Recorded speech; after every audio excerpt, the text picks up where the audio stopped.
nom du Père et du Fils et du Saint-Esprit. Amen. Ô Seigneur, envoie ton esprit et tout sera créé, et tu renouvelleras la face de la terre.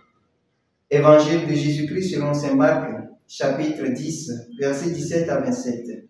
En ce temps-là, Jésus se mettait en route quand un homme accourut et tomba à ses genoux, lui demanda: « Bon maître, que dois-je faire pour avoir la vie éternelle en héritage ?»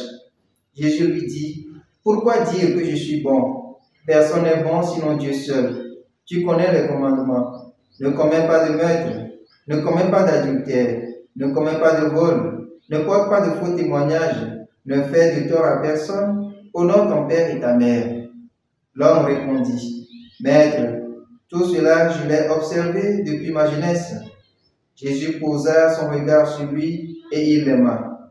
Il lui dit: « Une seule chose te manque. Va, vends ce que tu as et donne-le aux pauvres. Alors tu auras un trésor au ciel. Puis viens, suis-moi. » Mais lui, à ces mots, devint sombre et s'en alla tout triste, car il avait de grands biens. Alors Jésus regarda autour de lui et dit à ses disciples: « Comme il sera difficile à ceux qui possèdent des richesses d'entrer dans le royaume de Dieu. » Les disciples étaient stupéfaits de ces paroles.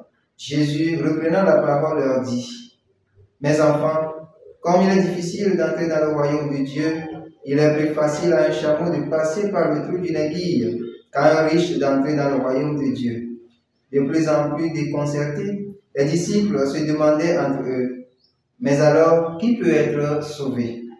Jésus les regarde et dit: « Pour les hommes, c'est impossible, mais pas pour Dieu, car tout est possible à Dieu. » Acclamons la parole de Dieu.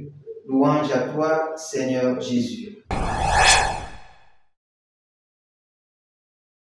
Chers frères et sœurs, aujourd'hui, lundi 27 mai, de la 8e semaine du temps ordinaire en Hébé, les textes liturgiques de ce jour nous invitent à trouver notre joie, non pas dans ce que nous avons ou possédons, mais dans ce que nous sommes, à savoir fils et filles de Dieu, héritiers d'un bonheur sans fin.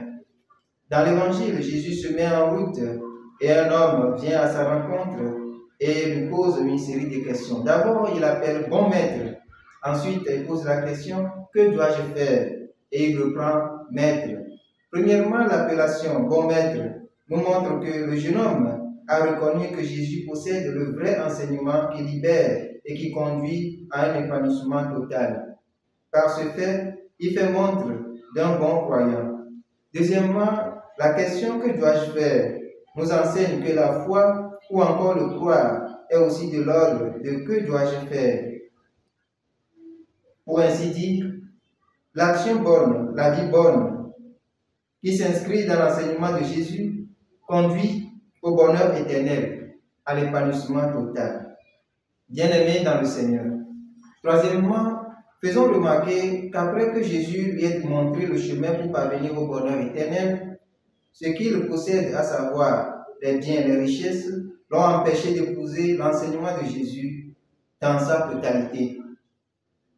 Bien qu'il connaisse et applique la loi, le commandement, il s'est montré triste car il avait de grands biens.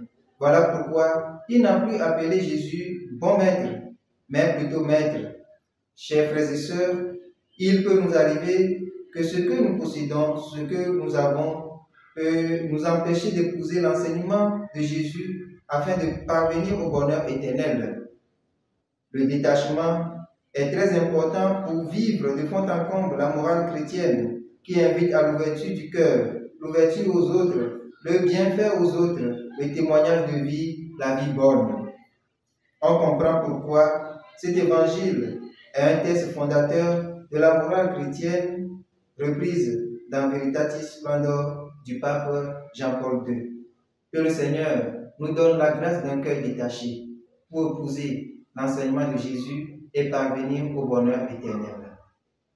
Le Seigneur soit avec vous. Que Dieu Tout-Puissant vous bénisse, le Père, le Fils et le Saint-Esprit. Amen.